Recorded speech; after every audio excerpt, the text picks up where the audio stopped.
ठीक है, तो लास्ट में जो अपने ग्राफ पेंडिंग रह गए थे 2-3 वो डिस्कस कर रहे हैं, उसमें जो पहला था दैट वाज x की पावर x।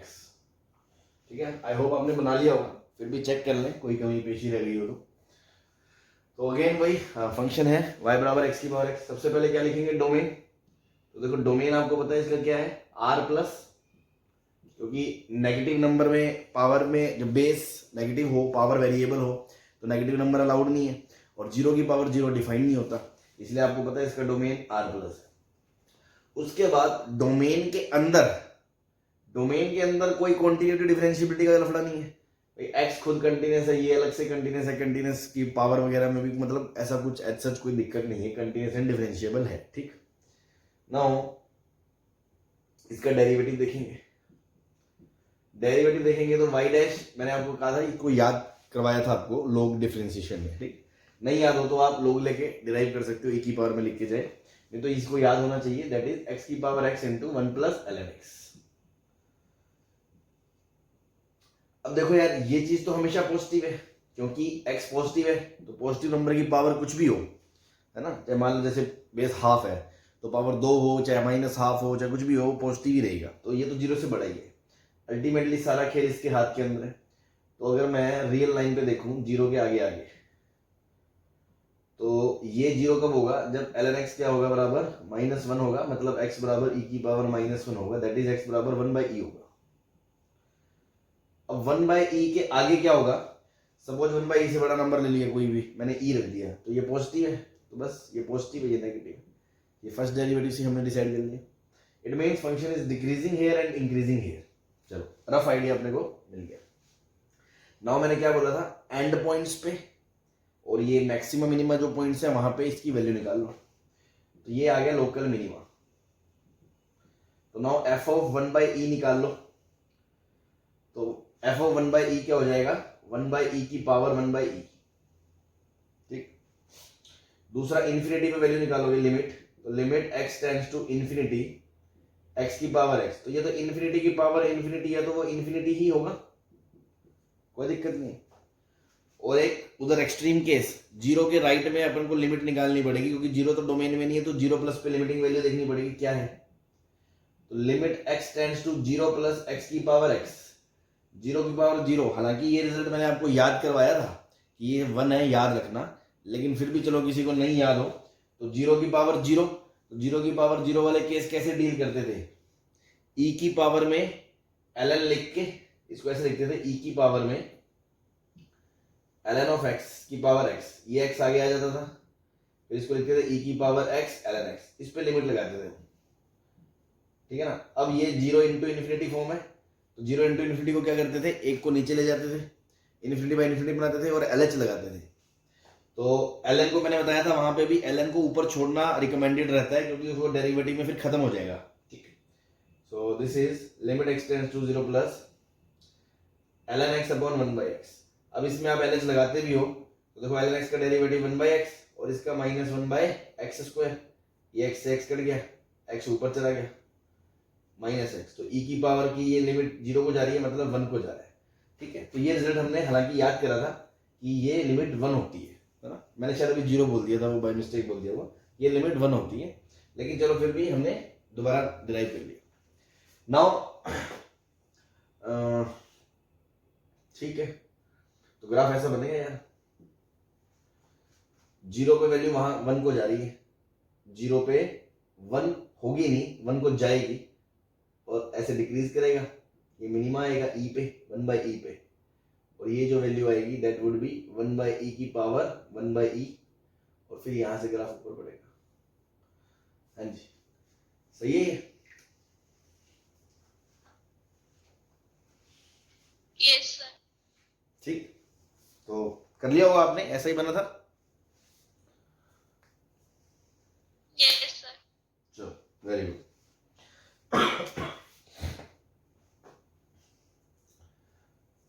तो नोट कर लो जिन्होंने नहीं करा था या जिनसे कुछ गलत वलत हो गया हो तो देखो x की पावर x का ग्राफ बना दिया हमने।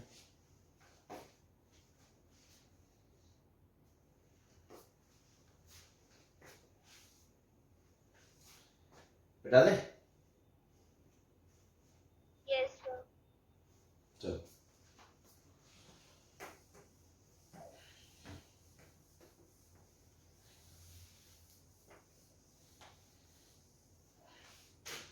Second was y is equals to ln of mod x upon x, ठीक, ये था।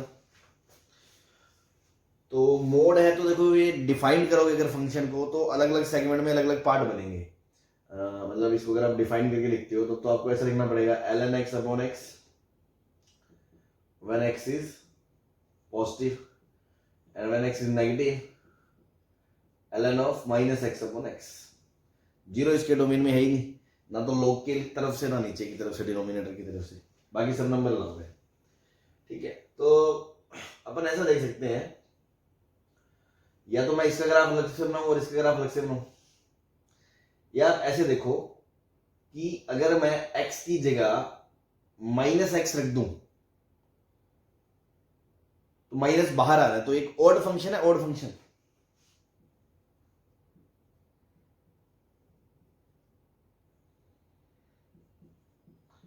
ठीक है, ऑड फंक्शन है ना, क्योंकि ये फंक्शन तो है ही, कोई दिक्कत नहीं है। लेकिन चलो मान लो किसी को नहीं पता चले, तो मैंने एक जनरल रूल बताया था उस दिन, परसों लिखवाया था कि साइमल्टेनियसली x की जगह माइनस एक्स और y की जगह माइनस वाई रख दो।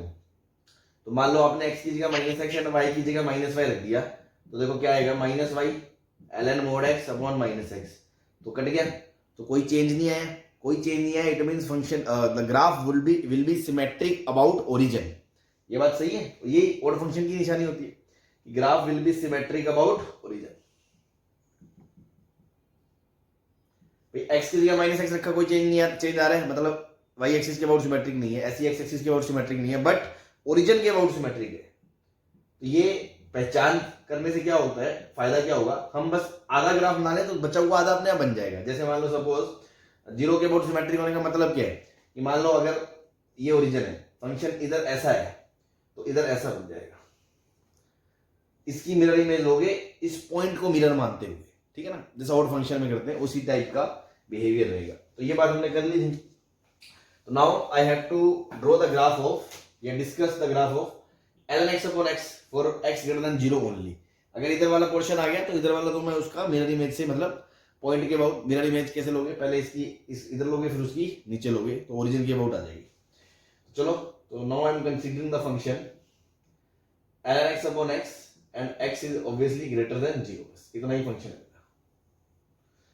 तो देखो डोमेन है 0 से बड़ा, उसके अंदर ये भी कंटीन्यूअस एंड डिफरेंशिएबल फंक्शन है और ये भी कंटीन्यूअस एंड डिफरेंशिएबल है, और डिनोमिनेटर 0 नहीं है, तो ऑब्वियसली कंटीन्यूअस अपॉन कंटीन्यूअस और differential upon differentiable, overall continuous and differentiable है।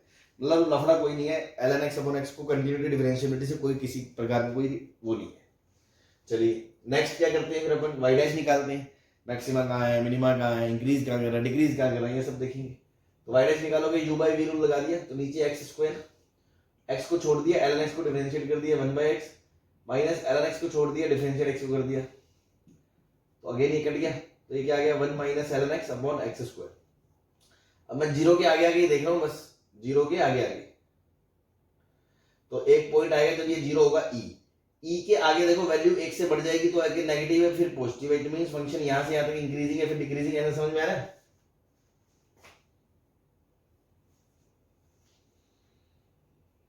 हाँ जी, यस सर। चलो अब अपने पास 3 पॉइंट है, एक तो ये मैक्सिमम वाला और एक एक्सट्रीम पॉइंट ये और एक एक्सट्रीम पॉइंट ये, तीनों पे वैल्यू निकाल लेते हैं। तो f ऑफ e क्या होगा, e इसमें रखोगे ln e अपॉन e, तो ये बन जाएगा आपका 1 बाई e। लिमिट निकाल लो इन्फिनिटी पे, और इधर 0 पे वैल्यू क्या आएगी, 0 और इन्फिनिटी दोनों पे निकाल देते हैं ना। तो limit x tends to infinity क्या होगा, तो ln x अपॉन x, तो इन्फिनिटी बाई इन्फिनिटी फॉर्म है, पर मैंने आपको बताया था x is more powerful than ln x, तो आप डायरेक्ट बोल सकते हो लिमिट 0 को जाएगी। और अगर किसी को नहीं याद हो तो lh लगा दो, ln लगाओगे तो क्या होगा, ln x का 1 बाई x आ जाएगा, नीचे 1 हो जाएगा, limit x tends to infinity आएगी, तो क्या लिमिट 0 प्लस को जाएगी, मतलब आंसर तो 0 आएगा, बट क्या मैं ये कह सकता हूँ वैल्यू 0 प्लस को जाएगी। Yes sir. ठीक है, मतलब यहाँ पे वैल्यू 0 प्लस को जा रही है, यहाँ पे वैल्यू 1 बाई e है, और इधर क्या है वैल्यू 0 पे भी देखो, 0 पे भी लिमिट निकालनी पड़ेगी, limit x tends to 0 plus, तो ln x अपॉन x, तो ये 0 को जा रहा है, तो ये कहाँ को जा रहा है, माइनस इन्फिनिटी को, और x 0 प्लस को जा रहा है, तो ये कहाँ को जा रहा है 0 को, तो क्या ये वैल्यू माइनस इन्फिनिटी को जा रही है।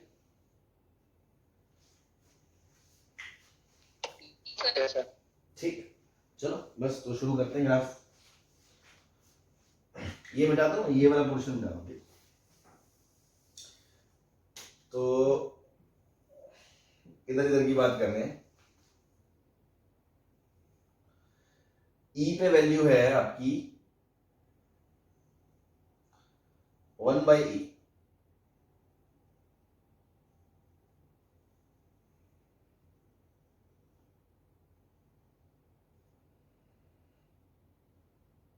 एक्सक्यूज मी सर, हाँ जी।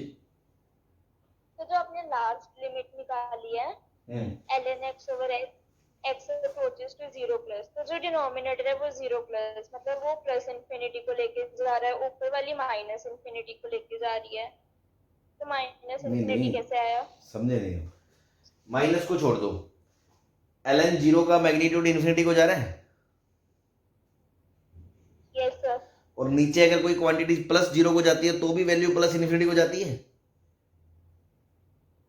Yes sir. तो दोनों ही तरफ से ये प्लस इन्फिनिटी को जा रहा है, लेकिन ln की वजह से वो माइनस इन्फिनिटी को जा रहा है, मतलब मैग्नीट्यूड इन्फिनिटी को जा रहा है, बट ऊपर वाली क्वांटिटी नेगेटिव होगी, नीचे वाली क्वांटिटी पॉजिटिव होगी। ln का ग्राफ ऐसा होता है ना, ln का ग्राफ ऐसा होता है, तो 0 के जस्ट आगे ln तो नेगेटिव है ना, तो ये नेगेटिव है, ये पॉजिटिव है, तो वैल्यू नेगेटिव हो गई।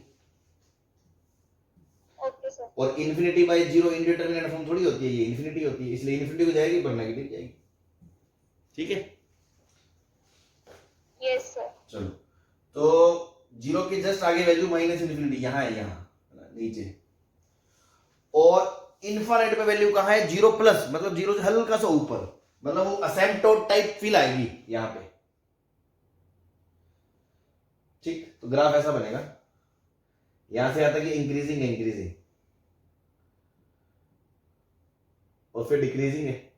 अब देखो, डिक्रीज अगर ये ऐसे करता है, ऐसे करेगा, तो ये असेम्पटोट नहीं आ सकती कभी भी, क्योंकि उस टाइम में या तो ग्राफ कटेगा या ऐसा केस आएगा, और अगर ऐसा केस आएगा तो यहाँ डोमेन रुकेगा, लेकिन डोमेन रुक नहीं रहा, डोमेन इन्फिनिटी को जा रहा है, इन्फिनिटी को जा रहा है, और ऊपर से क्रॉस भी नहीं कर रहा, तो ये असेम्पटोट ही आएगी। ठीक है, तो कुछ चीजें क्या है, थोड़ा सा आभास हो जाता है कि हाँ यार ये ऐसे ही बनेगा। फिर भी किसी को शंका हो कि सर कैसे, तो आप डबल डेरिवेटिव से देख सकते हो, ऐसा ग्राफ बनेगा इसका। ठीक है ना, फिर भी किसी को शंका हो तो आप डबल डेरिवेटिव से देख सकते हो। ये क्या वैल्यू होगी? ये तो वो वैल्यू होगी जिस टाइम y 0 हो रहा होगा। y 0 हो रहा होगा मतलब x क्या होगा? 1 होगा।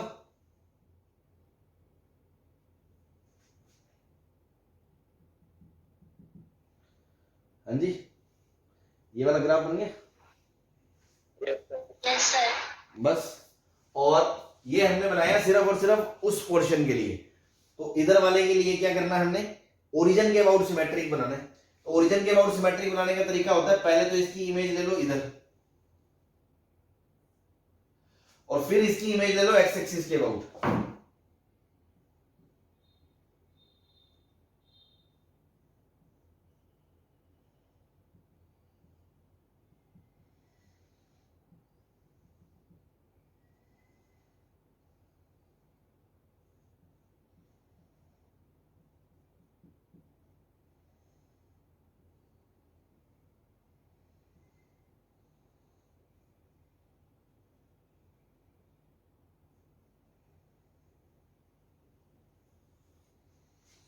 ऐसा बनेगा भाई, ठीक है ना।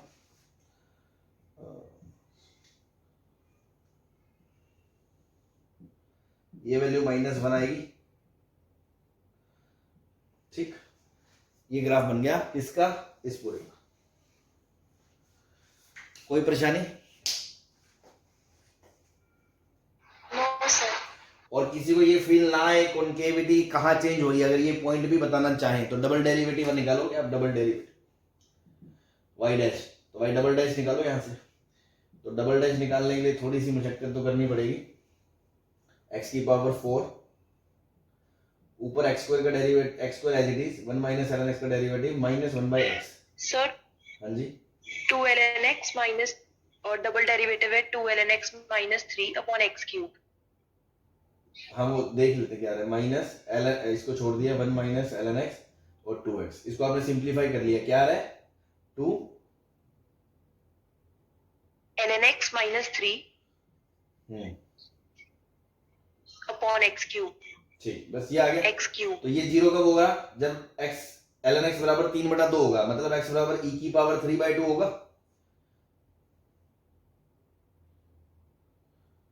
उसके आगे ये पॉजिटिव है, उसके पीछे नेगेटिव है, मतलब यहां से यहां तक ये नेगेटिव है। नेगेटिव है तो क्या है? Concave down. भाई ऐसा होता है तो डबल डेरिवेटिव नेगेटिव होता है, और ऐसा होता है तो डबल डेरिवेटिव पॉजिटिव होता है, क्योंकि पॉजिटिव में मिनिमा आता है, नेगेटिव में मैक्सिमा आता है। याद है ना आपको? Yes sir. तो इससे पहले नेगेटिव था, मतलब कॉनकेव डाउन था। तो देखो यहां से लेके ये कॉनकेव डाउन था यहां तक, फिर यहां से ये मुड़ गया ऐसे, है ना? यहां से ये कॉनकेव अप हो गया, तो वो कहां पे हुआ? दैट पॉइंट इज e की पावर 3/2। क्लियर है?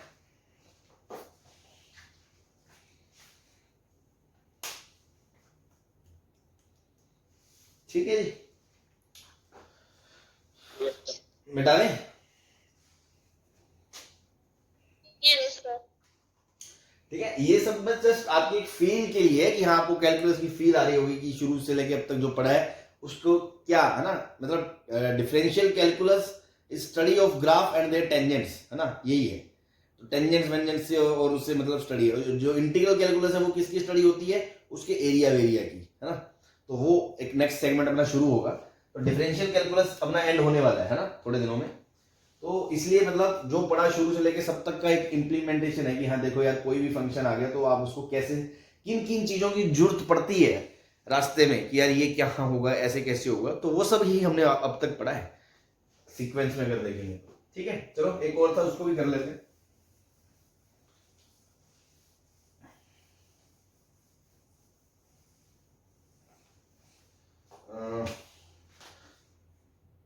क्या था नेक्स्ट? क्या था? y square is equals to x square into x 4 minus x। x square into 4 minus X. अब देखो ये फंक्शन नहीं है। क्यों नहीं है? क्योंकि अगर आप लिखोगे तो y बराबर प्लस माइनस दो सेगमेंट आएंगे, तो एक ही इनपुट पे दो दो आउटपुट मिलेंगे। मान लो x की जगह मैं 2 रख दूं, x की जगह 2 रख दूंगा तो 4 और 2 8, तो y प्लस माइनस 2√2 आएगा। एक इनपुट पे दो आउटपुट मिलेंगे, means it is not a function, है ना? ये कर्व है बस, फिर भी मुझे इस कर्व का ग्राफ बनाना है, because area under the curve chapter जब पढ़ेंगे वहां कई सारे कर्व्स के हमें ग्राफ बनाने पड़ेंगे। ठीक है ना? तो आने चाहिए, इसलिए मैं एक एग्जांपल अभी ले रहा हूं। ठीक, तो ये देखो, लेकिन अपन को तो स्टडी तो फंक्शन करते हैं, कर्व के लिए थोड़ी पढ़ा है हमने ये सब increasing decreasing maxima minima. These things are valid only for functions, real functions, है ना? एंड रियल फंक्शन मतलब एक इनपुट पे एक ही आउटपुट आए और सब इनपुट पे आउटपुट आए, है ना? वो मतलब जो भी बात हमने शुरू में पढ़ी होगी फंक्शन में। तो इसलिए मैं इसको फंक्शंस के अकॉर्डिंग डील कर रहा हूं। कैसे? x की जगह माइनस एक्स रखने पे चेंज आ रहा है? हाँ आ रहा है। y की जगह माइनस वाई रखने पे चेंज आ रहा है क्या? नहीं आ रहा। y की जगह माइनस वाई रख दो तो कोई चेंज फंक्शन के अंदर नहीं आ रहा। It means graph would be symmetric about x axis.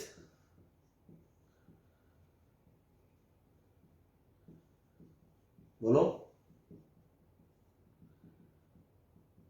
X axis के अबाउट सिमेट्रिक होगा अगर y की जगह प्लस माइनस रखने से कोई फर्क नहीं पड़ता, मतलब जैसा ऊपर है वैसा नीचे। Yes sir. हाँ, तो अब इसका मैंने सेगमेंट बना लिया। स्क्वायर रूट लोगे तो y क्या आएगा? Plus minus root X square क्या होगा? Mod X. वो मोड एक्स को मैंने प्लस माइनस खोल दिया तो प्लस माइनस रूट के अंदर 4 माइनस एक्स।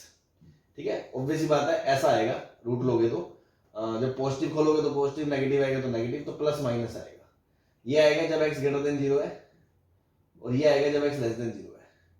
तो एक तरह से दो फंक्शन बन गए ये दो। अब ये फंक्शन है, ये एक फंक्शन है अपने आप में और ये एक फंक्शन है। तो मैं तो एक तरफ का एक फंक्शन को बना लूं, दूसरा तो मैं कॉपी कर दूं भाई। अगर मैं क्या बोलते हैं इसको डील कर लूं, नहीं ये x ग्रेटर देन 0 थोड़ी बोलेंगे, बस दो सेगमेंट आ जाएंगे अपने, है ना? दो सेगमेंट आ जाएंगे तो मैं एक सेगमेंट बना लूं और जो दूसरा सेगमेंट है वो अपने आप आ जाएगा जब मैं उसकी कॉपी लूंगा एक्स एक्सिस के अबाउट। क्योंकि देखो सपोज एक मैं रफ सा आइडिया देना चाह रहा हूं। मान लो ऐसा सर्कल है ना? जैसे वाई स्क्वायर बराबर X square plus Y square बराबर 4 होता है, तो वाई स्क्वायर बराबर 4 माइनस एक्स स्क्वायर होता है, तो वाई बराबर plus minus root of 4 minus X square होता है। उसी तरह से मैंने दो फंक्शन निकाल लिए।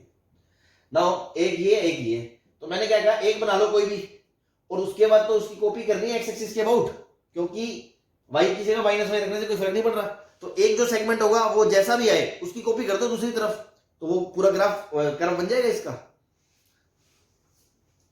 Yes sir. बस तो कोई भी एक फंक्शन ले लो, है ना, कोई भी एक फंक्शन ले लो। पहले मैंने इसको लिख दिया था x ग्रेटर देन 0, ऐसा नहीं है, क्योंकि आप स्क्वायर रूट लोगे तो दोनों तरफ पॉजिटिव आएगा ना, मोड y बराबर मोड x इंटू वो आएगा। तो आप ऐसे थोड़ी बोल सकते हो कि जब x पॉजिटिव है तभी ये होगा। तो मैंने बस सीधा फंक्शन ले लिया, एक ये और एक ये। इसको डील कर लेता हूं मैं, दूसरे को डील करने की जरूरत नहीं पड़ेगी आपको। Suppose now consider function is y is equal to x times root of 4 minus x। ठीक है जी। नाउ इसका डोमेन निकालो। तो देखो डोमेन के लिए ये 4 से छोटा होना चाहिए, तो x belongs to minus infinity to 4, ये डोमेन आ गया। चलो नाउ कंटिन्यूटी डिफरेंशियल, तो अपने डोमेन के अंदर तो ये भी कंटिन्यूस डिफरेंशिएबल है, ये भी कंटिन्यूस डिफरेंशिएबल है, तो कोई लफड़ा ही नहीं है। चलो तो इंक्रीजिंग डिक्रीजिंग देख लो, डेरिवेटिव निकाल लो y का। इसको डिफरेंशिएट कर दिया, इसको छोड़ दिया, रूट 4 माइनस एक्स, और उसको छोड़ दिया, इसको डिफरेंशिएट कर दिया, तो 1/2 times root of 4 minus X into X का डेरिवेटिव -1, तो ये बीच में माइनस आ गया। एलसीएम सेल्सियम ले लोगे तो ये बन जाएगा ऊपर 2 time 4 minus X upon 2 time root of 4 minus X, तो ये 8 माइनस 3x बन जाएगा ऊपर।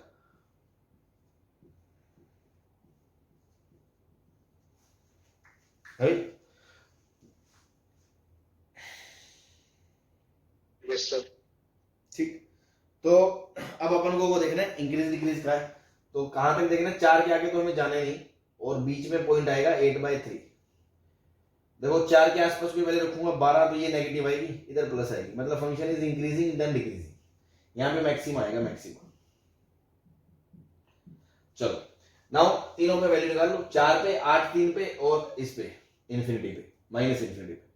तो limit x tends to minus infinity पे वैल्यू क्या होगी भाई, x इंटू 4 माइनस एक्स, ये जाएगा प्लस इन्फिनिटी को, ये जाएगा माइनस इन्फिनिटी को, तो आंसर ऑब्वियसली माइनस इन्फिनिटी को ही जाएगा।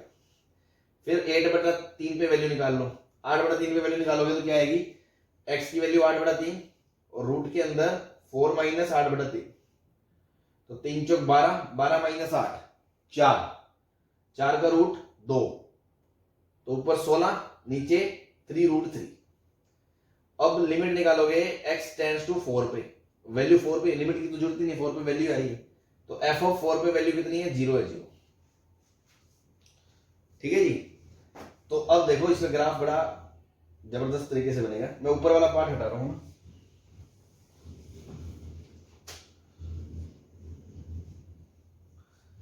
देखो माइनस इन्फिनिटी पे फंक्शन माइनस इन्फिनिटी से शुरू हो रहा है, 0 कब होगा ये भी देख लो।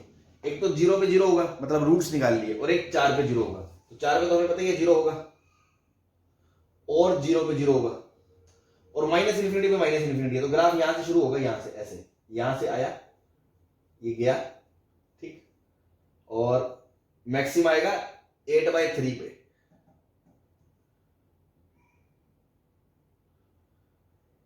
8/3 पे ये मैक्सिमम अटेंड करेगा यहाँ,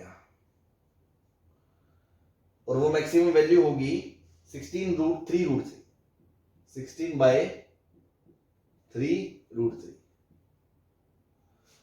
और वहां से फिर ऐसे आएगा ये इधर, सही है। हाँ जी, यस सर। तो ये किसका ग्राफ है, इस सेगमेंट का, जो इसका प्लस वाला पार्ट था।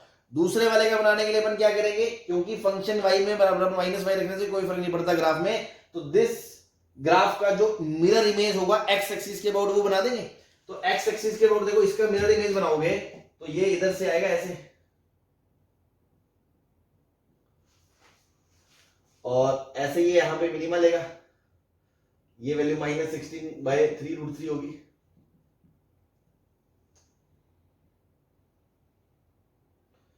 फिर ये ऐसे चला जाएगा।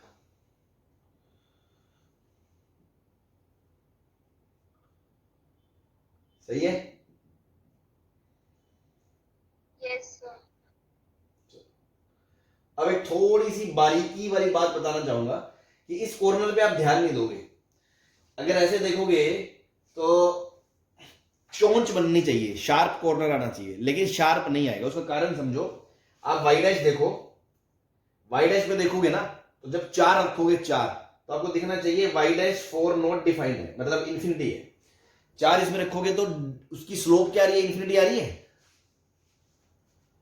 Yes sir. स्लोप इन्फिनिटी आ रही है, मतलब वर्टिकल टेंजेंट आ रही है, मतलब यहाँ पे ग्राफ एकदम सटीक खड़ा होगा, है ना। तो ये ऐसा नहीं होगा, थोड़ा सा देखें तो इसको, ये एकदम ऐसे आएगा, ऐसे, क्योंकि टेंजेंट इनफाइनाइट वर्टिकल हो रही है, तो यहाँ पे ये एकदम ऐसे लेगा, ऐसे ऐसे इधर वाला पार्ट भी इधर लेगा ना, तो ये राउंड बनेगा, यहाँ से राउंड। थोड़ा और इसको अच्छे से बनाना चाहे तो ये ऐसा बनेगा, क्योंकि यहाँ टेंजेंट वर्टिकल आएगी। समझ में आ गया? This is the graph of this curve. It is not a function, है ना, लूप टाइप बन रहा है ना। आई होप इंटरेस्टिंग लगा होगा ये सब, और जिसको ज्यादा दिक्कत आ रही है छोड़ दे, कोई इतना मतलब बाकी चीजों पे ज्यादा ध्यान दे रादर देन कि इस पे पीएचडी कर रहे हैं, बिकॉज बाकी चीजें समझ में आएंगे तो ये ऑब्वियसली समझ में आएगा, ऐसा कुछ नहीं है। चलिए ठीक है, नेक्स्ट बात करते हैं, नेक्स्ट चलते हैं अपन। पॉइंट ऑफ इन्फ्लेक्शन क्या होता है, ये नोट कर लो।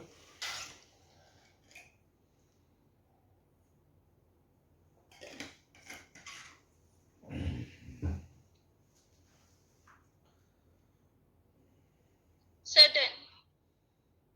चलो,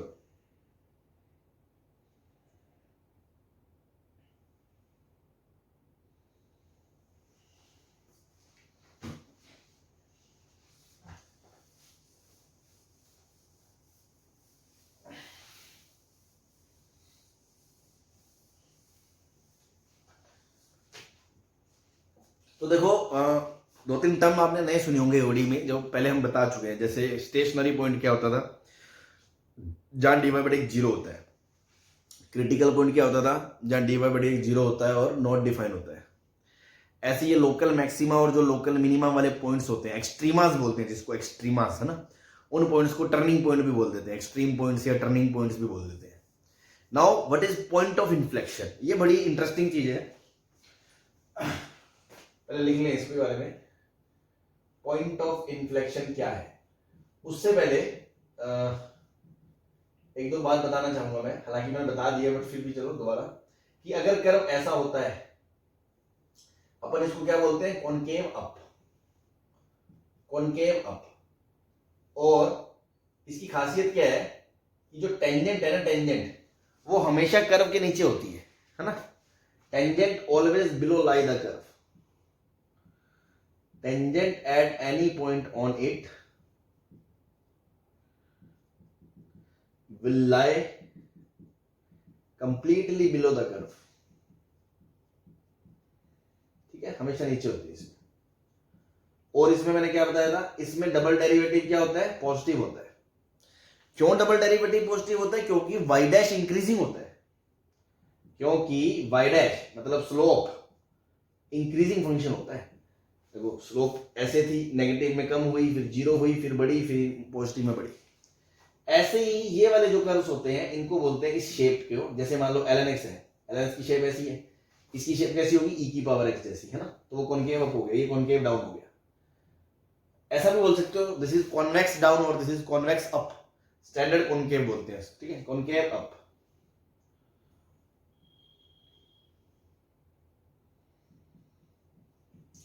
ठीक, और इसमें क्या है, टेंजेंट हमेशा ऊपर है, tangent at any point on it lie above the curve.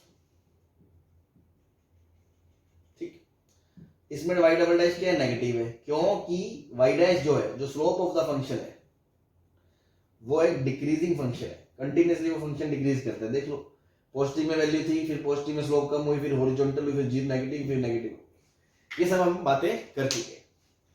Now अगर मैं एक्स क्यूब का ग्राफ देखूंगा, एक्स क्यूब का, ये मिटा दूं? Yes sir. चलो, तो अगर मैं एक्स क्यूब का ग्राफ देखता हूं ऐसा है।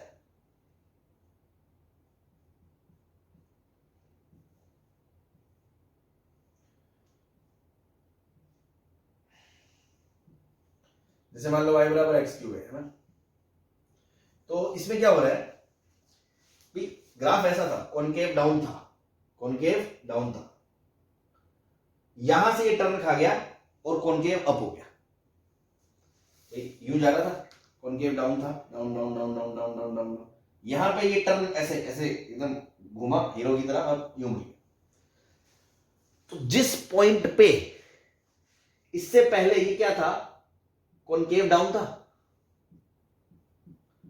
और इसके बाद क्या था, कॉनकेव अप था। चाहे तो आप ग्राफ वैसे भी देख सकते हो, एक्स क्यूब है, वाई डैश निकालोगे क्या आएगा 3x², वाई डबल डैश निकालोगे तो क्या आएगा 6x। तो देखो जीरो पे डबल डेरिवेटिव जीरो है, जीरो के आगे पॉजिटिव है, जीरो के पहले नेगेटिव है, मतलब इस हिस्से में वाई डबल डैश पॉजिटिव है, पॉजिटिव मतलब मिनिमा, मिनिमा मतलब concave up, Y double dash negative है, नेगेटिव मतलब मैक्सिमम मतलब कॉनकेव डाउन। ऐसा है क्योंकि इसमें एफ डैश लगातार घट रहा है और इसमें एफ डैश लगातार बढ़ रहा है, स्लो। तो this is the point where the curve changes its concavity, मतलब पहले इससे कॉनकेव डाउन था और इसके बाद कॉनकेव अप हो गया, मतलब उस पॉइंट पे तो उसने गेम खेला ना। So this point is called point of inflection. तो डेफिनेशन में अब आप लिख सकते हो कि point of inflection is the point at which या about which the curve changes its concavity. The curve changes its concavity. Basic definition तो यही है, ठीक है। मतलब पहले ये दोनों लिखने के बाद फिर आपने पॉइंट ऑफ इन्फ्लेक्शन की डेफिनेशन लिखी। अब उसके लिए अपन एग्जांपल दे सकते हैं, जैसे पॉइंट ऑफ इन्फ्लेक्शन ऐसा हो सकता है, जैसे एक तो ये हो गया एक्स क्यूब का, ये आपका पॉइंट ऑफ इन्फ्लेक्शन है, या मैं कहूं ऐसे आ रहा था और फिर यहाँ पे आके वो ऐसे हो गया, तो ये वाला पॉइंट क्या है, पॉइंट ऑफ इन्फ्लेक्शन है, क्योंकि इसके पहले ग्राफ कॉनकेव अप था, इसके बाद कॉनकेव डाउन हो गया। या मान लो ऐसा है, इसके पहले कॉनकेव डाउन था, इसके बाद कॉनकेव अप है, तो ये जो पॉइंट हो गया ये क्या हो गया, पॉइंट ऑफ इन्फ्लेक्शन हो गया, ठीक है। तो बेसिक डेफिनेशन तो यही है पॉइंट ऑफ इन्फ्लेक्शन की, कि वो पॉइंट जिसके अबाउट उसकी कॉनकेविटी चेंज हो, है ना। बट एनसीईआरटी वगैरह इस पे बात नहीं करती, वो सिर्फ डिफरेंशिएबल फंक्शन को ही लेके चलते हैं, है ना। एनसीईआरटी में डिफरेंशिएबल फंक्शन को लेके पॉइंट ऑफ इन्फ्लेक्शन की बात करते हैं, तो फिर वो ये लिखेंगे कि डिफरेंशिएबल फंक्शन के लिए पॉइंट ऑफ इन्फ्लेक्शन वो पॉइंट है, और ये बात सही है, लेकिन वो सिर्फ डिफरेंशिएबल के लिए। अगर फंक्शन डिफरेंशिएबल ही नहीं है या डिसकंटीन्यूअस है, तो इसका मतलब ये थोड़ी है कि पॉइंट ऑफ इन्फ्लेक्शन नहीं हो सकता है, लेकिन एनसीईआरटी में उसका जिक्र नहीं है ना। जिक्र सिर्फ इसका है डिफरेंशियल फंक्शन, जैसे एक्स क्यूब है, तो डिफरेंशियल फंक्शन में क्या होगा कि डबल डेरिवेटिव उस पॉइंट पे जीरो होगा, जैसे इसमें आ रहा है, क्योंकि डिफरेंशिएबल है तो वैल्यू तो आएगी, और वहां पे वो चेंज करेगा तो वहां उसका डेरिवेटिव जीरो होगा, डबल डेरिवेटिव, और डबल डेरिवेटिव का साइन चेंज होगा आस पड़ोस में, या तो प्लस से माइनस होगा या माइनस से प्लस होगा। भाई डबल डेरिवेटिव का साइन चेंज होगा तभी तो कॉनकेविटी चेंज होगी। Yes sir. तो बस, तो एनसीईआरटी में हम ये लिखते हैं कि पॉइंट ऑफ इन्फ्लेक्शन वही है जहां कॉनकेविटी चेंज होती है, एंड फॉर डिफरेंशिएबल फंक्शंस, ये हमें भी याद रखना, अच्छी बात है, ध्यान रखना है, फॉर डिफरेंशिएबल फंक्शन ओनली, कि उस पॉइंट पे डबल डेरिवेटिव जीरो होगा एंड उस पे डबल डेरिवेटिव का साइन चेंज होगा, तभी वो पॉइंट ऑफ इन्फ्लेक्शन है, अदरवाइज वो पॉइंट ऑफ इन्फ्लेक्शन नहीं है। सही है, तो ये लिख लो, फिर अपन जो मैंने बात बोली है वो मैं लिखा रहा हूं, तब तक आप इसको नोट डाउन कर लो।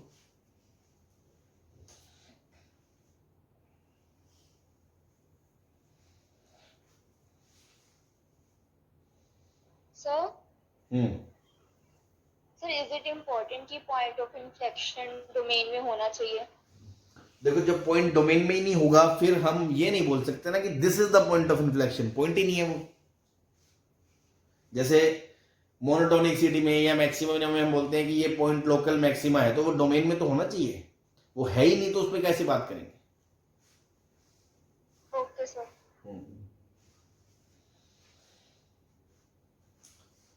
हाँ, पर उसके इधर उधर कॉन्केविटी अलग अलग हो सकती है, वो पॉसिबल है, इसमें क्या खास बात है। मान लो ये पॉइंट डोमेन में ना हो तो ठीक है जी।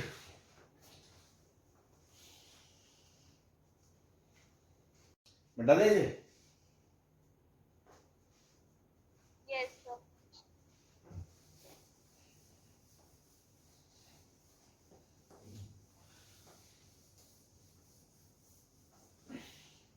है ना। तो जो बात मैं कह रहा था वो लिख लेते हैं अपन। Now for differentiable functions, for differentiable functions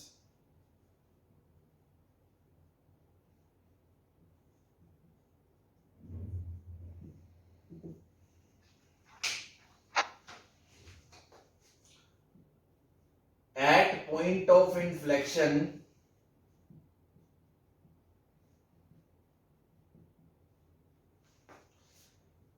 y double dash will be 0,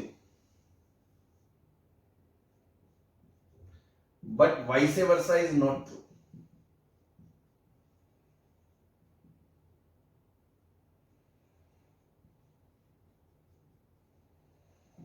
ठीक है ना, भाई पक्की बात है डबल डेरिवेटिव 0 होगा, लेकिन अगर मैं बोलूं डबल डेरिवेटिव 0 है तो क्या वो पॉइंट ऑफ इन्फ्लेक्शन है? ये ट्रू नहीं है ना। वही सेम बात, बारिश है तो मुस्कुराती है तो बारिश हो, ऐसा जरूरी नहीं है। ठीक है, अभी मैं एग्जांपल दूंगा, समझ में आ जाएगा। It means this is necessary condition but not sufficient.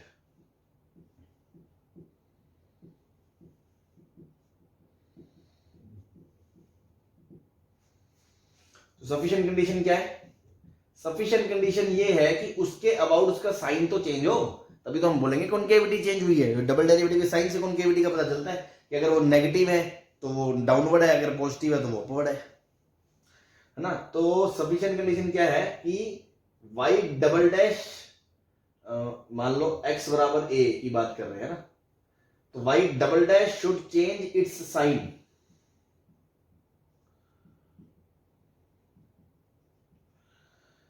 Eight x बराबर a। जैसे मान लो अगर मैं साइन स्कीम देखूं तो a के आस पड़ोस में y डबल डैश की साइन स्कीम देखूं, यहाँ पे तो 0 है, तो या तो नेगेटिव प्लस हो या प्लस माइनस हो, तभी वो पॉइंट ऑफ इन्फ्लेक्शन है, अदरवाइज वो पॉइंट ऑफ इन्फ्लेक्शन नहीं है। तो एक तरह से अब इसको ऐसे देखो, अगर मैं मैक्सिमम मिनिमम से रिलेट करना चाहूं, मोनोटोनिसिटी वगैरह हमने ये सब पढ़ लिया, तो y डबल डैश का साइन स्कीम मतलब f डैश के बारे में चर्चा हो रही है कि अगर इससे पहले y डबल डैश नेगेटिव है, इट मींस y डैश एक इंक्रीजिंग फंक्शन है, या नेगेटिव है तो y डैश एक डिक्रीजिंग फंक्शन है, और उसके बाद y डैश एक इंक्रीजिंग फंक्शन है। और अगर साइन स्कीम ऐसी होती है y डैश की कि पहले पॉजिटिव है फिर नेगेटिव है, मतलब y डैश पहले क्या था? इंक्रीजिंग था, फिर डिक्रीजिंग था। ये बात समझ में आई? Yes sir. तो इसका मतलब मैं ये बोल सकता हूं कि डिफरेंशिएबल फंक्शंस के लिए point of inflection, function fx का point of inflection f dash x का मैक्सिमा मिनिमा होगा। Yes sir. बस सिंपल सी बात है। ठीक है ना। तो मैं इसी पॉइंट को लिख रहा हूं कि पॉइंट ऑफ इन्फ्लेक्शन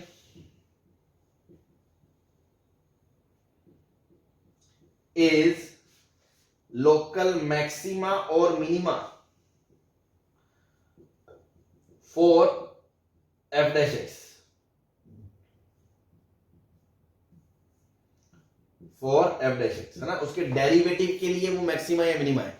तो इसका मतलब कभी हमें निकालना हो, कोई फंक्शन हो डिफरेंशिएबल हो, पॉइंट ऑफ इन्फ्लेक्शन बता दो, तो हम क्या करें? हम उसको ऐसे सोचें कि उसका f डैश x निकाल लो और उस f डैश x का लोकल मैक्सिमा या मिनिमा निकाल लो।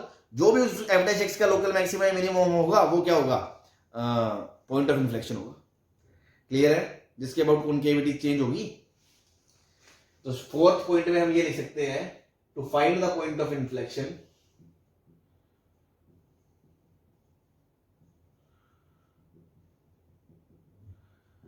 Find point of local maxima minima for f dash x। सही है? Yes sir. ठीक। मान लो कोई क्वेश्चन आ गया, y is equals to X cube minus 3x square minus 7x plus 8, और आपसे पूछ ले इसका पॉइंट ऑफ इन्फ्लेक्शन बता दो, है ना। पॉइंट ऑफ इन्फ्लेक्शन, तो मैं क्या करूंगा? डिफरेंशिएट करूंगा, y डैश निकालूंगा, 3x square minus 6x minus 7।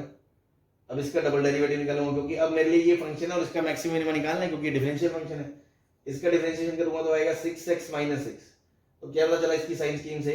6x minus 1, 1 पे तो ये 0 है, 1 के बाद ये पॉजिटिव है, 1 पे नेगेटिव है, मतलब 1 पे कॉन्केविटी चेंज हो रही है, इट मींस x बराबर 1 इज पॉइंट ऑफ इन्फ्लेक्शन।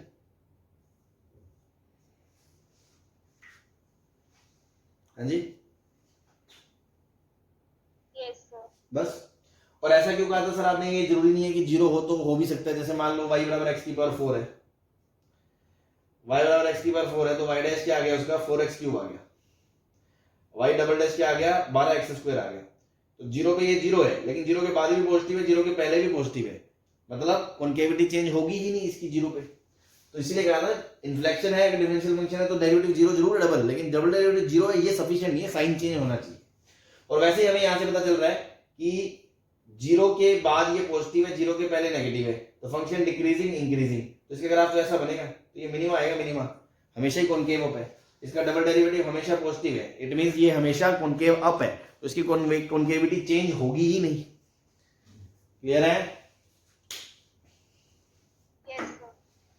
ठीक है ना, तो ये बात हमने कर ली, concavity, convexity, point of inflection, है ना। मेंस वेंस में ये चीजें शायद ना भी है ना। अब हम एक special type of inequality solve करने वाले हैं जो कॉनकेविटी की मदद से प्रूव करेंगे। भाई बहुत तरह की इनइक्वालिटीज आपने देखी हैं बचपन से तो क्या, चलो 11वीं से ले लो, है ना। शुरू में बेसिक, वीवी कर्व, लो, एक्सपोनेंशियल, ट्रिग्नोमेट्रिक, क्वाड्रेटिक, और फिर अभी मोनोटोनिसिटी में हमने सिखाई कई तरह की जो डेरिवेटिव की मदद से प्रूव होती हैं। नाउ एक वन टाइप ऑफ इनइक्वालिटी दिखा रहे हैं जो कॉनकेविटी की मदद से प्रूव होगी, है ना। तो इसको नोट कर ले।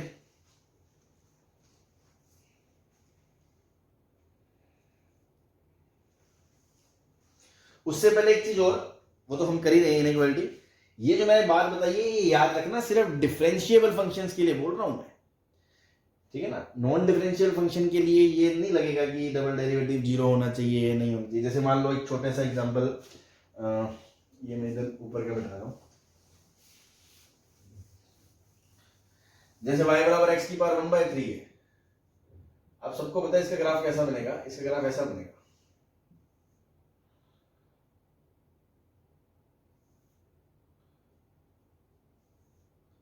पता नहीं यहाँ पे कि इस पॉइंट पे ये नॉन डिफरेंशिएबल होता है, बताया होगा ना मैंने आपको, डिफरेंशिएबिलिटी में पढ़ाया होगा कि एट x बराबर 0 y dash x is not defined. लेकिन ये पॉइंट ऑफ इन्फ्लेक्शन है, क्यों? इसके पहले तो कॉनकेव अप है और उसके बाद कॉनकेव डाउन है, ये पॉइंट ऑफ इन्फ्लेक्शन है ये।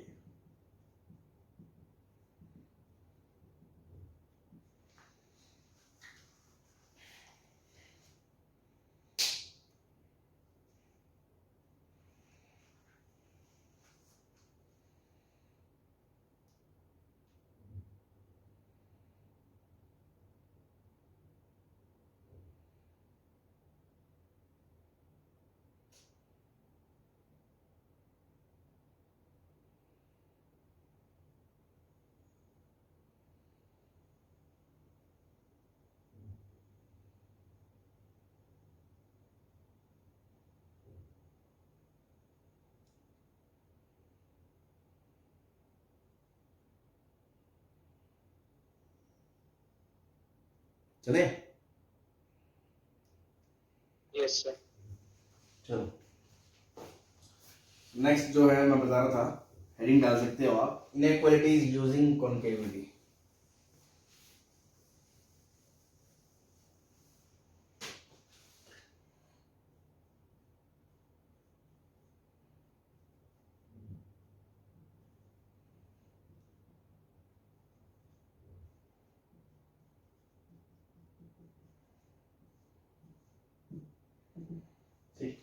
क्या कहना चाह रहे हैं समझे।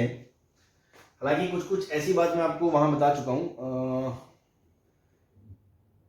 डिफरेंशिएशन, मेथड ऑफ डिफरेंस या डिफरेंशिएबिलिटी में लास्ट में मैंने आपको वो बताया था, फंक्शनल रूल दिया होता है तो फंक्शन कैसे निकालते हैं डिफरेंशिएशन वाले क्वेश्चंस में। तो पार्शियल डेरिवेटिव था और सिंपल वो बेसिक डिफरेंशिएबिलिटी वाला फॉर्मूला था, और एक टाइप के प्रॉब्लम में मैंने आपको सेक्शन फॉर्मूला वाला फंडा बताया था, है ना। बस वही वाली बात है जो वहां मैंने समझाई थी, इनइक्वालिटी यूजिंग कॉनकेविटी। सपोज मान लो ऐसा है ग्राफ, है ना, कॉनकेव डाउन है, कॉनकेव डाउन ग्राफ है, और आपने कोई भी दो पॉइंट ले लिए इस पे ए और बी, उनको कोड बना दी उनसे, है ना, कोड बना दी ए बी। इसके अंदर में कोई भी रैंडमली, जैसे मान लो ये पॉइंट ले लिया मैंने x1 कोमा fx1, और ये पॉइंट ले लिया x2 कोमा fx2। अब मैंने एक बोल दिया कि k1:k2 या m:n रेशो में बांटने वाला कोई पॉइंट P ले लिया, तो इस लाइन के ऊपर, इस लाइन सेगमेंट के ऊपर कोई भी पॉइंट ले सकता हूं मैं इसको, जो इसको m:n रेशो में बांटे। मान लो ये अलग अलग रेशो वेरी करेगा, तो P can be taken as, P का X coordinate mx2 plus nx1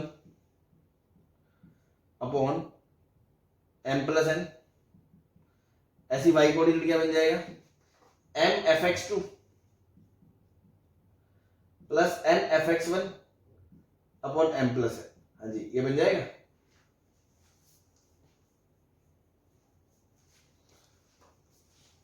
yes. और अगर मैं यहां से वर्टिकल लाइन खींचूं, तो यहां पे एक पॉइंट आ रहा है डी सपोज, ठीक, या क्यू ले लो जो भी है, तो क्या इसका जो एक्स कोऑर्डिनेट है वो यही रहेगा?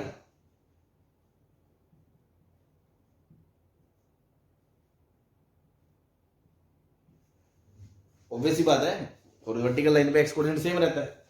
और इसका जो y कोऑर्डिनेट है, ये फंक्शन क्या है, y बराबर fx में जैसे x1 डाला तो fx1 आ गया, x2 डाला तो fx2 डाला, ऐसे ये कोऑर्डिनेट डालूंगा तो f ऑफ समथिंग आ जाएगा। इसका y कोऑर्डिनेट ये होगा f of m of x2 plus n of x1 upon m plus n।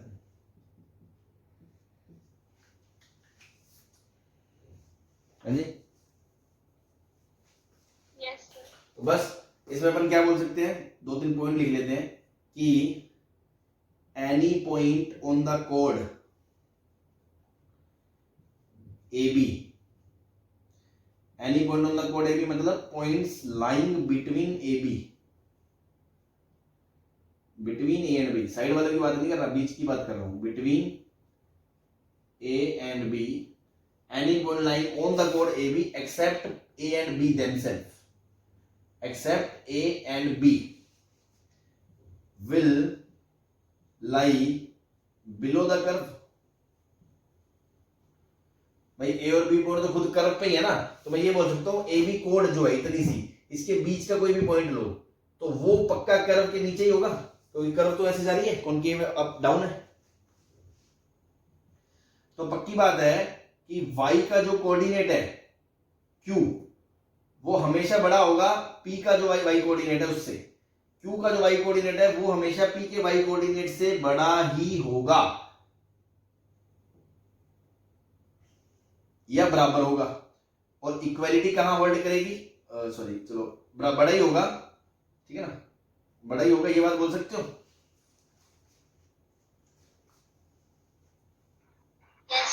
बराबर तो तभी होगा ना जब मान लो ए और बी पॉइंट दोनों यही आ जाए, इस पे टेंजेंट बन जाए, तो मैं बोलूंगा पी भी यही है और क्यू भी यही है। अदरवाइज तो कोई भी दो पॉइंट लोगे, कोड बनाओगे तो पी बीच में गिरेगा, क्यू ऊपर गिरेगा। ये बात सही है। तो मैं हमेशा ये बोल सकता हूं कि इसका वाई कोऑर्डिनेट मतलब F of m of x2 plus n of x1 upon m plus n will always be greater than or equals to m of x2 plus ये m of f of x2 plus n of f of x1 upon m plus n। And equality कब hold करेगी, when a and b are coinciding points, coincides। जब ए और B same जगह आ जाएंगे मतलब वो code की जगह क्या बन जाएगी, टेंजेंट बन जाएगी।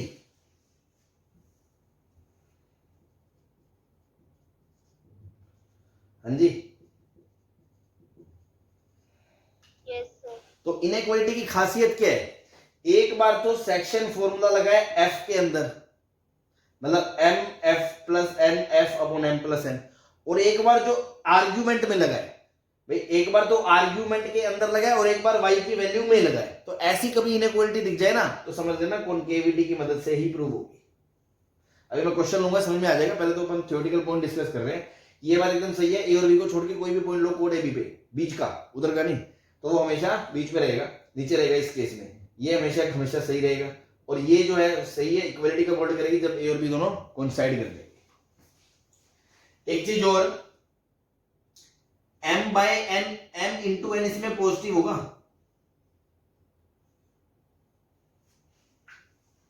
क्यों? पॉजिटिव का मतलब है m इंटू n पॉजिटिव, मतलब या तो दोनों पॉजिटिव होंगे या दोनों नेगेटिव होंगे।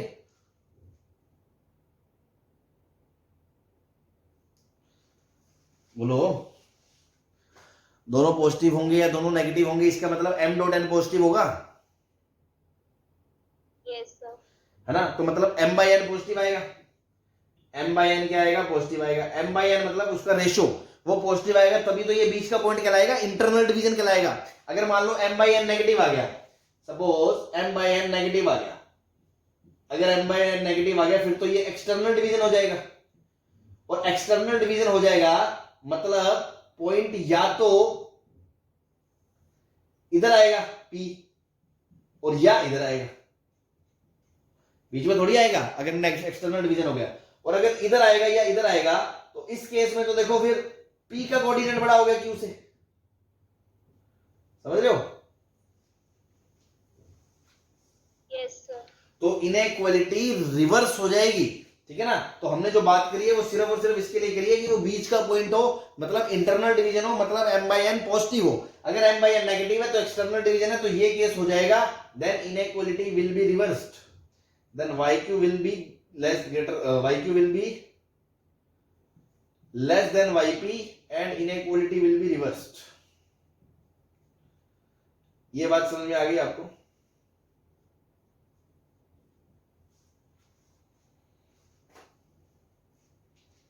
हाँ जी, यस सर। ठीक। ऐसे ही देखो, ये बात 2 पॉइंट के लिए करी है, और अगर मैं इसी में दोबारा 3 पॉइंट को ले लूं, लो ये P ले लिया, ये Q ले लिया, ये R ले लिया, ठीक, 3 पॉइंट से ट्रायंगल बना दिया, तो बीच में कहीं तो सेंट्रोइड होगा। अगर ये x1 f x1 है, ये x2 f x2 है, और ये x3 f x3 है, तो इसका बीच में सेंट्रोइड आएगा x1 plus x2 plus x3 by 3, और ये आएगा f of x1 plus f of x2 plus f of x3 by 3, और इसकी सीध में ऊपर जो मैं पॉइंट लूंगा yq, तो ऑब्वियसली y का q कोऑर्डिनेट जो है वो बड़ा होगा p से, तो मैं ये बोल सकता हूं कि यहां पे आर्गुमेंट क्या आएगा, x1 plus x2 plus x3 by 3, उसका f लेंगे, तो f of x1 plus x2 plus x3 by जो 3 है, that will be always greater than equals to f of x1 plus f of x2 plus f of x3 by 3। और इसमें equality कब hold करेगी? जब तीनों पॉइंट कोइंसाइड कर जाएं, जब तीनों पॉइंट कोइंसाइड। अब कोई बच्चा ये भी पूछ सकता है सर 2 कोइंसाइड कर गए तो क्या होगा? 2 कोइंसाइड कर गए फिर तो लाइन बन जाएगी, फिर तो ये वाला केस बन जाएगा, तो भी ये स्ट्रिक्ट इनइक्वालिटी रहेगी, ये इससे हमेशा छोटा ही होगा। तीनों एक जगह आएंगे तब जाके P और Q का कोऑर्डिनेट बराबर होगा, मतलब इक्वालिटी तो तभी होल्ड करेंगे जब तीनों बराबर है, अदरवाइज ये हमेशा इससे नीचे रहेगा कॉनकेव डाउन के केस में। सही है?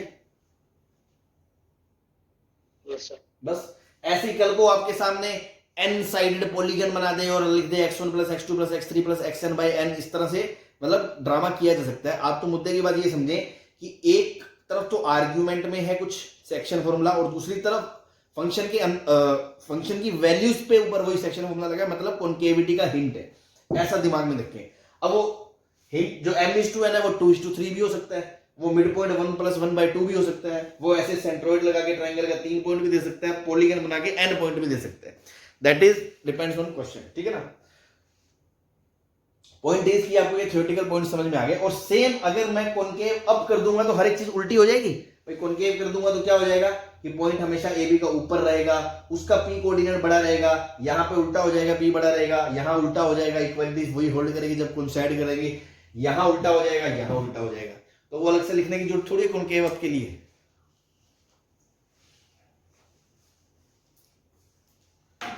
बोलो। Yes sir. ठीक, बस यही है। तो एक दो क्वेश्चन कराए तो मैं इस पे छोटे छोटे, समझ में आ जाएगा क्या लेके चले।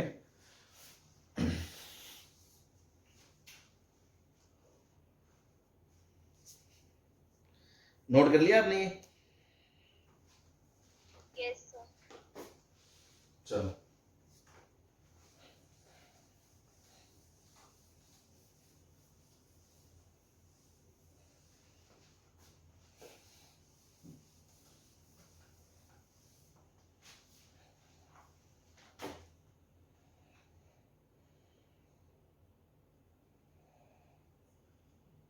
if alpha plus beta is equals to pi by 3, prove that sin alpha plus sin beta less than equals to 1, alpha beta belongs to 0 to pi। देखो अब इसमें तो कोई फील भी नहीं आ रही कि ऐसा कुछ है, ठीक है ना। क्यों? वो आर्ग्यूमेंट तो मुझे दिख नहीं रहे, वो गायब हो गए। क्यों गायब हो गए? क्योंकि अगर अल्फा प्लस बीटा बाय कुछ करोगे वैल्यू आएगी, तो पाई बाय 3 दे रखा है, तो इधर का वैल्यू उड़ गया, है ना। उड़ गया तो अपन तो ऐसे समझें कि अगर यहाँ 2 2 हो जाएगा तो हाफ हो जाएगा। हाफ हो जाएगा मतलब यहाँ पे साइन ऑफ पाई बाय 6 रहा होगा, मतलब पाई बाय 3 बाय 2 रहा होगा, मतलब अल्फा प्लस बीटा बाय 2 रहा होगा। यहाँ से एक थोड़ा उल्टा थॉट ले सकते हैं, ठीक। क्वेश्चन इज 0 से पाई की बात हो रही है, तो 0 से पाई के बीच साइन एक्स ऐसा होता है, कॉनकेव डाउन होता है। कोई भी दो वैल्यू ले लो, अल्फा कोमा साइन अल्फा, और ये ले लिया बीटा कोमा साइन बीटा। इनको मिलाओगे, इसका जो मिड पॉइंट आएगा that is alpha plus beta by 2, और ये आएगा sign alpha plus sine beta by 2, और ये जो पॉइंट आएगा वो आएगा अल्फा प्लस बीटा बाय 2, और वो आएगा sine of alpha plus beta by 2। तो ऑब्वियसली आपको दिख रहा है कि ये इससे बड़ा या बराबर होगा।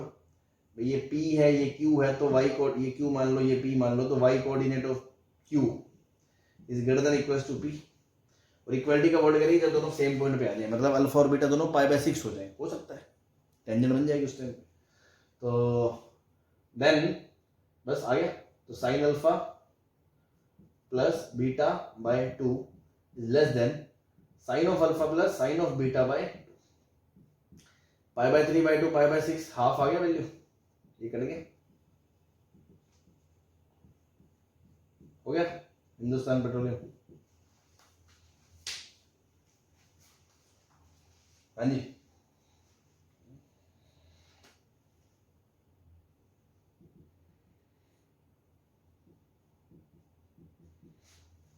सही है, समझ में आ गया सबको?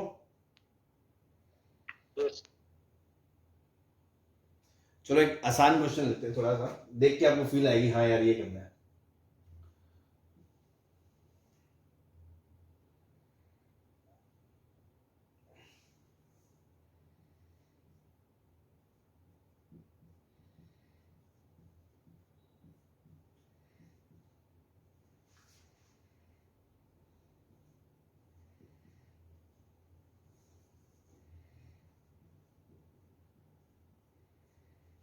Prove that for two distinct x1 and x2, ये हमेशा ट्रू है। तो देखो इसमें आपको फील आ रही होगी कि देखो एक बार तो आर्ग्यूमेंट में 2:1 का सेक्शन लगाए और एक बार वैल्यू पे लगाए, तो क्यों ना फंक्शन लिया जाए e की पावर x। e की पावर x लोगे और वो कॉनकेव अप है, तो कोई भी दो x1 x2 लोगे और उस पर कोई पॉइंट लोगे जो 2:1 रेशो में या 1:2 रेशो में बास्ट हो ना, 1:2 में, तभी तो 2x1 प्लस x2 बाय 3 आएगा। ये पॉइंट ले लिया हमने P, ये आ गया 2x1 प्लस x2 बाय 3, और इसका y कोऑर्डिनेट आ गया 2 इंटू e की पावर x1 प्लस e की पावर x2 बाय। अब इसके नीचे जब जाओगे तो ऑब्वियसली q का जो y कोऑर्डिनेट है वो छोटा होगा, तो ये बड़ा हो गया 2 e की पावर x1 प्लस e की power x2 by 3 is greater than, ये y कोऑर्डिनेट है ना, तो ये क्या आएगा e की पावर में ये argument 2x1 plus x2 by 3। हाँ जी, अब तो फील आ गई होगी देख के कि हाँ यार कैसी इनइक्वालिटीज की बात कर रहे हैं। ये थोड़ा एक आगे थोड़ा एक कदम बढ़ गए कि वो चीजें उड़ गई, जैसे ये कांस्टेंट आ जाए या ये कांस्टेंट कुछ आ जाए तो वो चीजों को उड़ा सकता है। क्लियर है? चलो चलो एक क्वेश्चन और ले लेते हैं इस पे, ये मिटा दूं? Yes sir.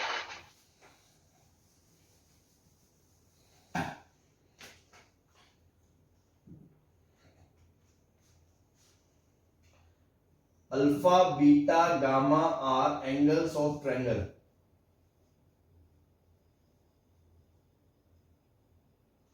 प्रूव दैट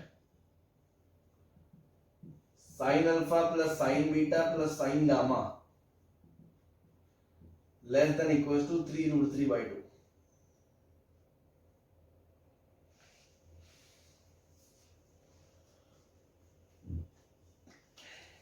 ठीक, तो देखो ये भी, इसको भी देख के फील आती नहीं है पहली बार में, लेकिन अभी अपन चल रहे हैं तो थोड़ा उस फ्लो में आप देखें कि देखो 3 है तो डिवाइड बाय 3 हो सकता है, ट्रायंगल के हिसाब से सोचूं जो मैंने बताया था फंडा।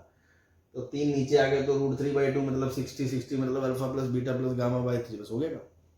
मतलब तुरंत आपके दिमाग में खटक गया। तो अब प्रूव करने के लिए अपन कैसे करेंगे, लो, क्योंकि अल्फा बीटा गामा 0 से पाई के बीच होंगे, एंगल्स ऑफ ट्रायंगल्स है ना, ऑब्वियस सी बात है। कोई पाई भी नहीं हो सकता, कोई 0 भी नहीं हो सकता, इसके बीच ही होंगे। तो 0 से पाई के बीच में कोई भी 3 वैल्यू लो, अल्फा बीटा गामा, उनसे जब वो ट्रायंगल बनेगा उसका जो सेंट्रोइड आएगा जी, उसका जो वाई कोऑर्डिनेट है वो छोटा होगा इस पी के वाई कोऑर्डिनेट से, सीधी सी बात है। और ये वाई कोऑर्डिनेट क्या आएगा इसका, sine alpha plus sine beta plus sine gamma by 3 will be less than equals to, इसलिए बोल रहे हैं क्योंकि अगर अल्फा बराबर बीटा बराबर गामा हो गया, इक्वलिटी का पॉसिबल है जब तीनों आर्ग्यूमेंट बराबर हो जाए, तो वो पॉसिबल है क्योंकि 60 60 60 30 60 60 पे √3/2 आएगा, पॉसिबल है बिकॉज इक्विलैटरल ट्रायंगल हो सकता है। सो इसलिए मैं इक्वलिटी लगा रहा हूं। And sine of alpha plus beta plus gamma by 3, एक स्टेप का क्वेश्चन है वैसे तो। ये कितना है, पाई, पाई मतलब √3/2, 3 को उधर उचका दिया, आ गया।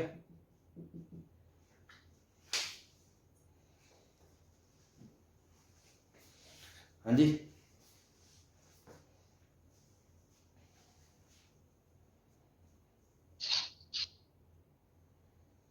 ठीक है। Yes sir. तो बस ये थी इनइक्वालिटीज जो कॉनकेविटी की हेल्प से की जा सकती है।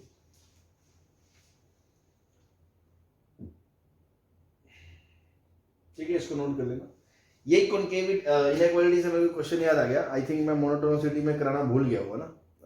एक क्वेश्चन दे रहा हूँ मैं, बहुत अच्छा क्वेश्चन है, पॉपुलर क्वेश्चन है, और उसके पीछे जो कॉन्सेप्ट है उससे कई क्वेश्चंस बनाए जा सकते हैं ना। जैसे मान लो कॉन्सेप्ट है ये, क्वेश्चन ये है कि e की पावर पाई बड़ा है पाई की पावर e से, ट्रू फॉल्स। या वो इस तरह पूछ सकता है कि e की पावर पाई और पाई की पावर e में से कौन बड़ा है, कौन बड़ा है। 100 की पावर 101 में से और 101 की पावर 100 में से कौन बड़ा है, इस तरह की बातें करेगा वो, है ना। तो आदमी को क्लियर कट आइडिया तो कोई मिल नहीं रहा, तुक्के मारने को मारते रहो। अब आप फीलिंग लोगे, ई देखो बेस इसका कम है इसका ज्यादा है, पावर इसकी कम है इसका ज्यादा है। भाई बेस सेम हो पावर कंपैरिजन की जा सकती है, पावर सेम हो बेस सेम कंपैरिजन किया जा सकता है। यहां पर एक कम है एक ज्यादा है, और जिसका बेस ज्यादा है उसी की पावर कम है, उसका बेस, जिसकी बेस कम है उसका पावर ज्यादा है। तो आप ऐसे फीलिंग नहीं ले सकते, है ना, ये मैथमेटिक्स है, फीलिंग का वो नहीं है कि अपन फीलिंग दे दें बस, ठीक। तो इसको करने का प्रॉपर तरीका क्या है ये मैं बता दूंगा ना। अभी इनइक्वालिटी चल रही तो मुझे याद आया, चाहे तो आप मोनोटोनिसिटी में कर लें, हालांकि मोनोटोनिसिटी का यूज है, चाहे यही नोट कर लें, कोई खास बात नहीं है, ठीक। तो इसको करने का क्या रहेगा, बेसिकली सपोज मान लो मैं ये चेक करना चाहता हूं e की पावर पाई बड़ा है या पाई की पावर e से। तो अगर ये ट्रू है तो दोनों तरफ मैं पावर 1/e पाई कर दूं तो भी कोई फर्क पड़ेगा क्या, e की पावर 1/e बड़ा होगा पाई की पावर 1/पाई से। क्योंकि अगर ये ट्रू है तो दोनों तरफ पाई e पाई पावर ले लूंगा तो ये भी तो ट्रू हो जाएगा, यस सर। है ना। तो ऐसा क्यों करा, ऐसा इसलिए करा कि अब अगेन आपको एक फील आ गई। मैंने क्वेश्चन कराए थे आपको सेकंड टाइप इनइक्वालिटी कि f ऑफ आर्गुमेंट सेकंड और f ऑफ x1, तो आपको क्लियर कर दिख रहा है फंक्शन है x की पावर 1/x, इसकी मोनोटोनिसिटी देखनी है कि कौन बड़ा है, आर्गुमेंट बड़ा है तो फंक्शन बढ़ेगा या घटेगा, ये जज करना है आपको। क्लियर है।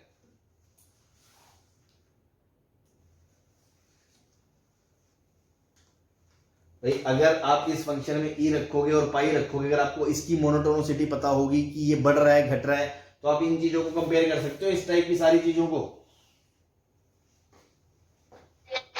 बस तो इसकी मोनोटोनिसिटी चेक कर लो। तो डोमेन क्या है, आर प्लस, है ना, आज ही मैंने ग्राफ बताया आपको। तो कंटिन्यूस सही, कोई लफड़ा नहीं है, बाई डैश निकालो। तो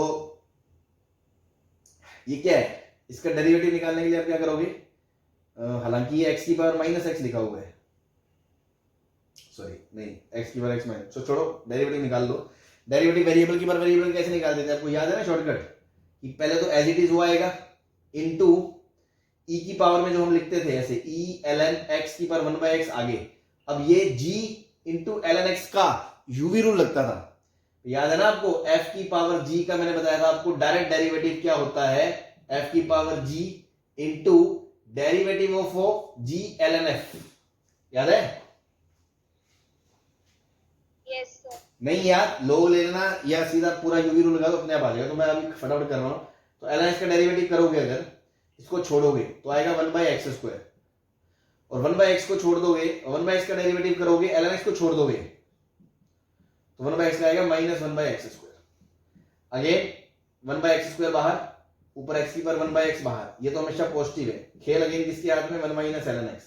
ये कब जीरो है, e के आगे पॉजिटिव है, फिर नेगेटिव है, e के आगे फिर पॉजिटिव है, मतलब फंक्शन इंक्रीजिंग है फिर डिक्रीजिंग है, फंक्शन इंक्रीजिंग है और डिक्रीजिंग है। अब अगेन ये मैक्सिमम आ गया e पे मैक्सिमम आ गया, मतलब मैक्सिमम वैल्यू क्या होगी, e की पावर 1/e। ठीक है, अब इसके आगे फंक्शन घट रहा है, इसके आगे, इसके पीछे फंक्शन बढ़ रहा है। अब अगेन इस जीरो पे और इन्फिनिटी पे अगर आप वो लिमिट निकालना देखोगे तो देखो x इन्फिनिटी को जाएगा और उसकी पावर 1/∞ जीरो को जाएगा। तो इन्फिनिटी की पावर जीरो तो क्या होती है, इनडिटरमिनेंसी होती है। तो आपको क्या LH रूल से मतलब इसको कैसे निकालोगे आप, वेरिएबल की पावर वेरिएबल लिख लोगे, y बराबर, इसको आप लिख लोगे e की power 1/x ln x, limit x tends to infinity. Infinity by infinity ये बड़ा है तो वैल्यू लिमिट इन्फिनिटी चलेगी, मतलब जीरो को चलेगी, मतलब किसको चलेगी, 1 को चलेगी। ठीक है, इन्फिनिटी किसकी लिमिट 1 को जा रही है। Yes sir. ठीक, ऐसे ही अगर मैं लिमिट 0+ को निकालूं, x 0+ को, तो 0+ की पावर 1/0+, मतलब 0 की पावर इन्फिनिटी, तो भी लिमिट ऐसी आएगी आपकी, यही 0 की पावर इन्फिनिटी करोगे तो 0 की पावर इन्फिनिटी तो 0 ही होता है, इसमें क्या है, 0 की पावर इन्फिनिटी इनडिटरमिनेट फॉर्म थोड़ी होती है। 0 की पावर इन्फिनिटी क्या होता है, 0 होता है, 0+ की पावर इन्फिनिटी। तो बस ये ग्राफ कैसा बनेगा, ऐसा बनेगा भाई, 0 पे वैल्यू जा रही है लगभग 0 को, यहां से फंक्शन बढ़ता कहां गया, e तक मैक्सिमा आया, e पे मैक्सिमा वैल्यू आई e की पावर 1/e।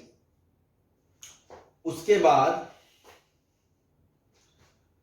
ये वैल्यू घटती रहेगी, ऐसे ही 1 पे मैक्सिमम चला जाएगा, ये 1 पे जा रहा है ना,